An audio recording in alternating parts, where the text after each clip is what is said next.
Magandang hapon sa inyong lahat mga katubig. Ngayon pong araw ay magpapalit po ako ng reverse osmosis membrane. 4 pong ito. Papalitan ko ngayong hapon, 4. Ngayon po, titingnan natin kung paano pa susunod-sunod na papalitan yung mga membrane. Kaya ako ipapakita sa inyo kung paano magpalit ng membrane. Sa mga gustong matuto kung paano gumawa ng sariling water station, kung interesado po kayo, magtanong na lang po kayo sa akin kung anong karagdagang impormasyon na pwede kong maituro sa iyo. Sa ngayon po, gagawin na natin ang pagpalit ng membrane.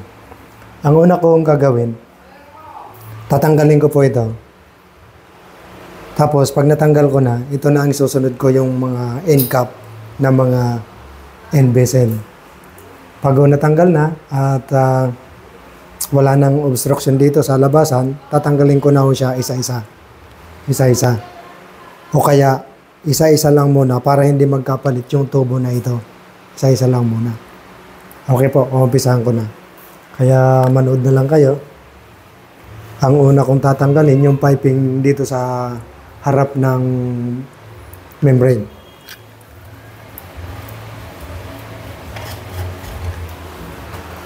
Kaya po medyo matagal din siyang matanggal, pero dahan-dahan lang po natin siyang tatanggalin.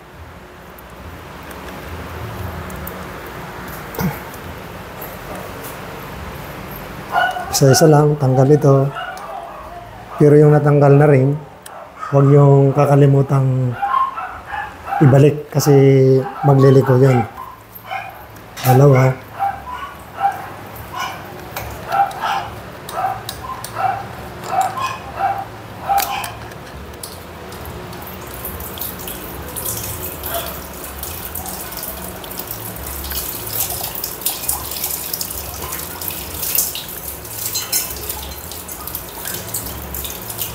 Hindi ko siya na-drain masyado, pero okay lang naman nun yan, kahit tumulo. Tapos, natanggal ko na yung nasa harap, ilagay ko muna dito para hindi sagabal sa ginagawa.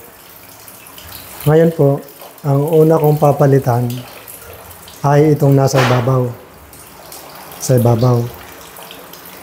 Pero ito, medyo niluwagan ko na ng kaunti yan kanina para hindi na ako magluwag ng pa habang ginagawa ko tong video. Kaya po ito tatanggalin.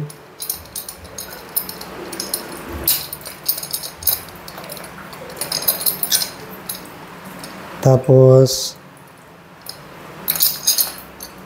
tanggalin siya. Tapos pwedeng i-slide dito at temporary pwede nyong ilagay mo na lang muna dito. Tapos ito, pag tinanggal ko, kailangan hindi maiikot yung pwesto niya. Kailangan itong inlet dito, ganun pa rin siya nasa ibabaw. Kaya kailangan ko ng panikwat para matanggal ko itong end cap niya. Medyo masikip lang to, medyo matanggal. Isikwatin nyo na lang, kailangan hindi masira yung ring doon sa loob nitong end cap. Kasi pag nasira at pwede siyang umpisahan ng leak. Kaya kailangan ingat lang, pasikwat. Ang pasikwat, kailangan papunta dito sa baka para hindi siya masira. Medyo mahirap tanggalin kasi masikip nga ito. Medyo mahirap po itong tanggalin kasi nakakapit yung goma niya. Bali dito, dalawa ang medyo masikip pa dahil bago lang to.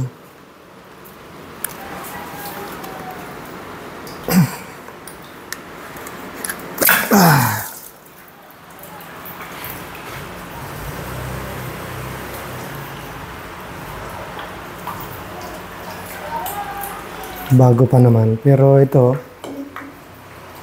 kailangan pag binalik yan, kailangan ito, lalagyan nyo ng petroleum jelly para hindi mahirap ibalot at saka pagtanggal. At gagawin ko, kukunin ko lang yung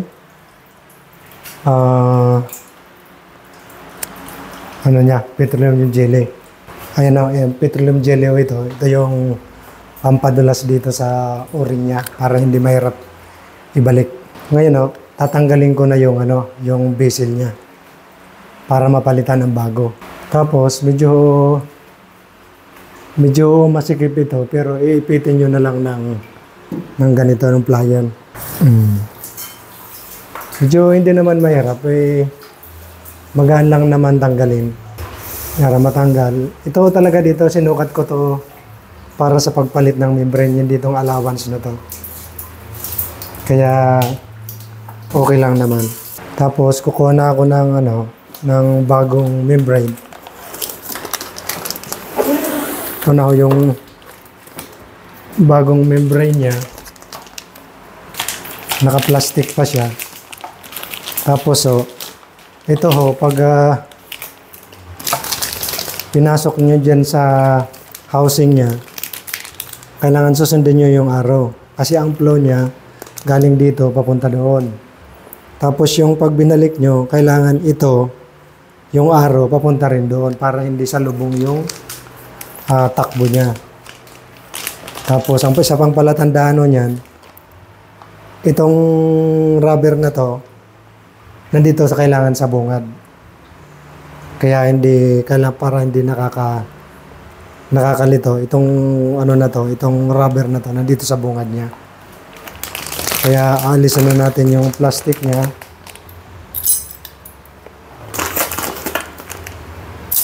Para mailagay na natin. Isa-isa na lang muna. Kasi baka magkabaliktad yung end cap niya. Hindi maganda. Kasi ito, ang sukat nito, magkakaiba yan ng kaunti. Pag nagkapalit siya, mahirapan pumasok yung pinaka nandito niya, yung parang manipol niya dito. Ngayon, ipapasok ko na to at tulad doon ng sinabi ko, yung araw na to, isusunod nyo lang dito sa takbo ng flow niya. Kaya pag ganyan ang pasok. Ito yung nasa hulihan sa bungad. Ngayon, para hindi masikip, lalagyan nyo siya ng petroleum jelly dito sa dulo para hindi siya malagkit ipasok. Tapos yun dito rubber sa bungad, kailangan may petroleum jelly para madaling. Okay lang yung lagyan nito kasi pag tinanggal, siya, medyo madulas din kasi may may petroleum jelly. Tapos lagyan nyo na rin ng konti dito sa dulo para hindi siya mahirap ilagay yung end cap. Tatandaan nyo, ang araw na to, dahil ang flow niya galing dito, susundan nyo lang tong araw na to.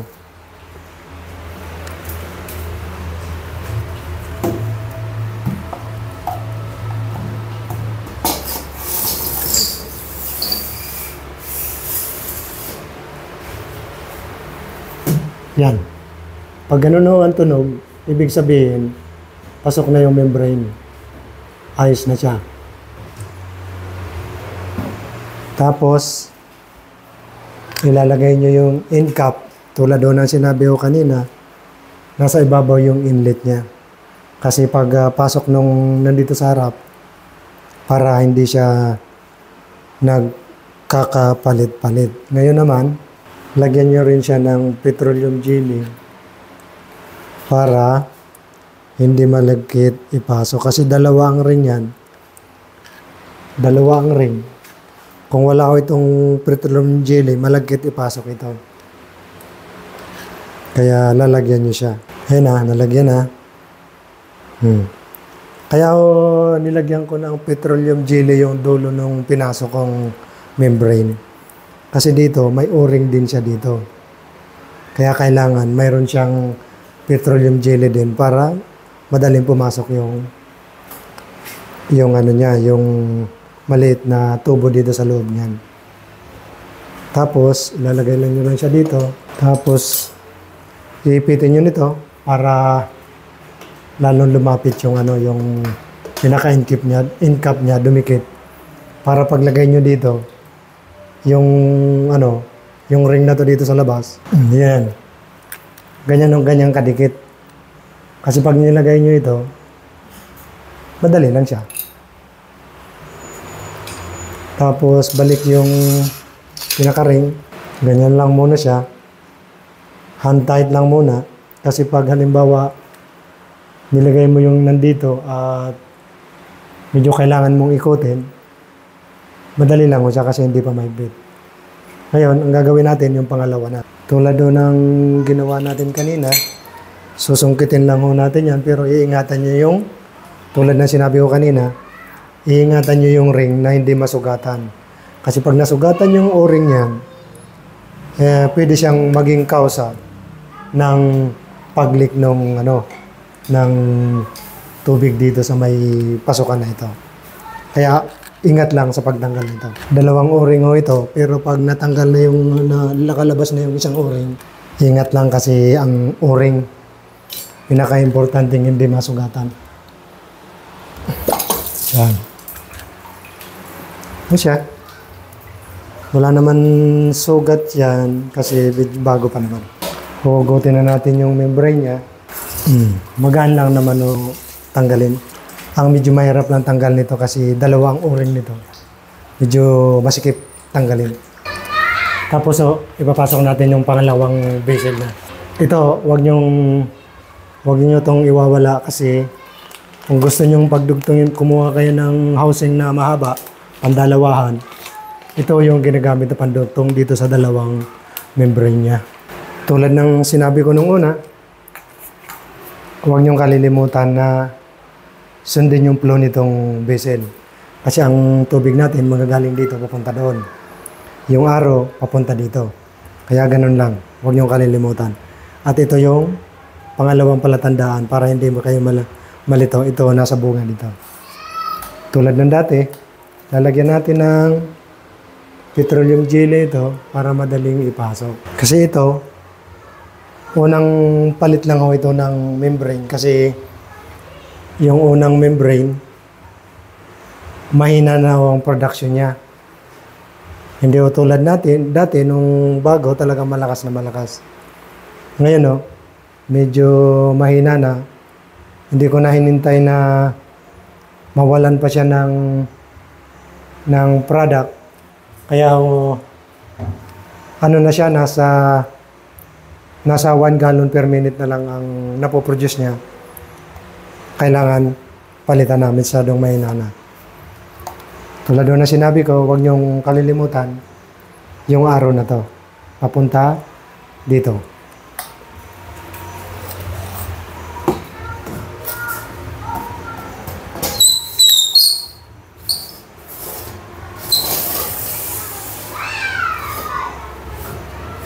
Ayan. Tumunog na, ibig sabihin sagad na doon sa dulo. Tapos, tulad ng dati, pasok ang in-cap, lagyan ng petroleum jelly para hindi gaano. Pag naipasok na tong 4 na bezel na to, babalik na ho siya doon sa dating production niya kasi bago. Tapos, tulad doon ng dati, kailangan ito nasa ibabaw para hindi siya lumayo doon sa ikakabit nandito sa harap niya.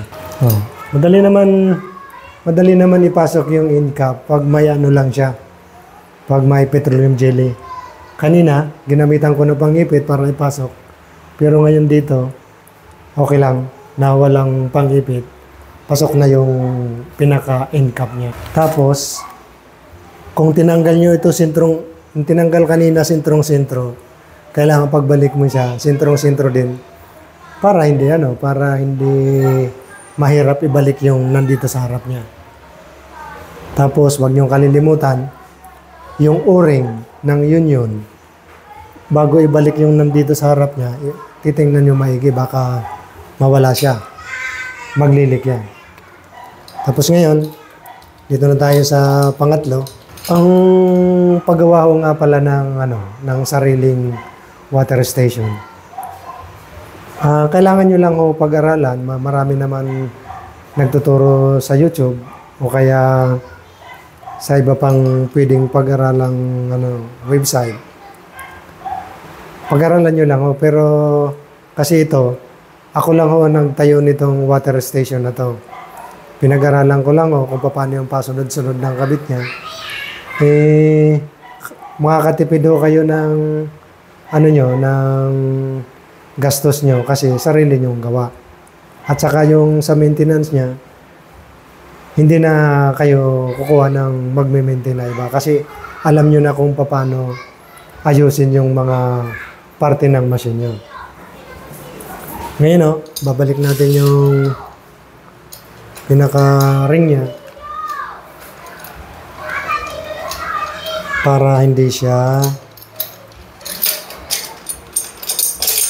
lumabas doon sa pinaka pagkapasok niya doon sa membrane niya.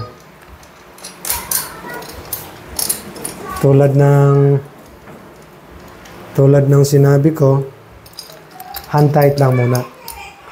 Kasi ipapasok muna natin yung sa harap dito bago natin siya higpitan. Dito na tayo sa pangatlo. Papasok natin yung pangatlong membrane. Lagay ng petroleum jelly. Tapos, tulad ng dati, yung arrow, huwag kalilimutan, papunta tayo dito ang takbo. Kaya ang arrow, importante. Arrow, papunta doon. Tapos yung pinaka-rubber niya nandito sa pasok. Yun. Yung gano'n ng tunog, palatandaan ng sagad na doon sa dulo. Tapos, lagay ng end cap. Kailangan, nasa ibabaw ito. Huwag kalilimutan yung petroleum jelly para hindi masikip ipasok. Nasa sentro, kaya okay lang. Ayos na. Dikit na agad siya. Babalik na natin yung pinaka-clamp. Sa may mga tubig kailangan para hindi na kayo magbayad pag magpapalit hanap kayo ng mag-maintain ng tubigan nyo. Pag-aralan nyo na lang para madali naman ikabit at saka tulad ng sinabi ko, hindi kayo gagastos na. Kaya kailangan sa mga simple na bagay na gagawin sa tubigan nyo, kayo na lang gumawa. Tulad ng sinabi ko, hand tight lang muna para mamaya, kung kailangan ikutin ng kaunti, madaling ikutin. Tapos ngayon, tapos na natin yung pangatlo, ang gagawin natin, yung pang-apat na. Tanggal ng clamp. Una ko lang tong palito ng end cap ay ng membrane niya. Una pa lang ito. Kaya tulad nung gusto ring matutong magpalit, subukan nyo lang kung pumalit matutunan niyo rin yan. Kaya para hindi na kayo maghanap ng technician na magpapalit ng membrane nyo. Kasi tulad ng sinabi ko, dagdag na gastos po pag kumuha kayo ng technician pa. Pag pagkatanggal, i-check nyo lang yung o-ring nito. Dalawa kasi itong o-ring na to, dalawa yan. Ayan, dalawa. Kailangan i-check nyo, paikot, kung wala siyang sugat. Kasi pag may sugat siya, magliliko yan. Magliliko yan at yung yung tubig lalabas sa vessel niya. Pasok na natin yung panghuling vessel, ayan ang membrane. Ayan o. Panghuli na o ito. Panghuli na. Kaya titingnan nyo kung walang damage sa delivery. Kasi pag may damage at maapektuhan yung product nyo. Lagay ng petroleum jelly uli. Check nyo maigi. Kasi yung flow natin gagaling dito, papunta riyan. Yung arrow papunta dito. Kaya susundan nyo lang yung arrow. Tsaka yung ito, kailangan yung rubber niya nasa bungad. Huwag nyo kalilimutan. Kasi pag baliktad, hindi siya magpaprat.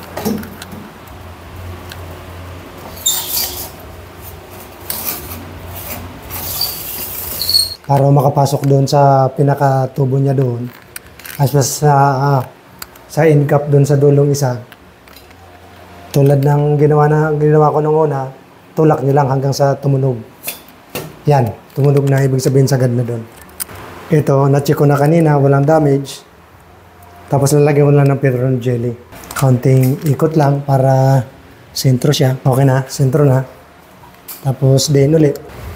Ayos na, nakadikit na. Ganyan lang nakadikit na siya. Balik natin yung clamp. Ayan na naibalik ko na yung pinaka-clamp niya. Ngayon naman, ang gagawin ko ay ibalik na yung nandito. Tapos pag naibalik ko siya, higpitan ko na lang. Tapos pag nahigpitan ko na siya dito, naibalik ko na yung nanditong parte niya. Higpitan ko yung mga union, sa mga connection sa ibang union. Tapos ito, higit siyang 4.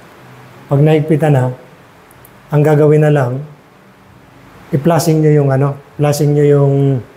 yung membrane niya para mahugasan yung membrane kasi bago pa lang siya. Kasi yung paggawa nito, gumamit sila ng glue para idikit yung mga parte ng membrane. Kaya kailangan i-flushing siya para malinisan yung bagong membrane. Tapos, pag na-flushing nyo na, subukan nyo kung hanggang 10 minutes o 30 minutes. Pero siguro naman siya, na 5 to 10 minutes, linis na siya. Tapos i-check nyo na lang yung TDS niya kung okay na yung product niya. Ganun na lang At hanggang sa susunod na video na lang natin pag-uusapan uli ang tungkol sa water station, sa paggawa ng sariling water repelling station para hindi kayo magastusan ng malaki. Kasi mababawas nandoon ng labor at pwede kayong bumili ng sarili nyong mga gamit. Yun na lang at salamat sa mga makakapanood nitong video ko at paki-subscribe na lang para ma-inspire naman ako para magdagdag ng informasyon na matutunan nyo para sa paggawa ng sariling water station. Hanggang sa susunod, magandang gabi sa inyong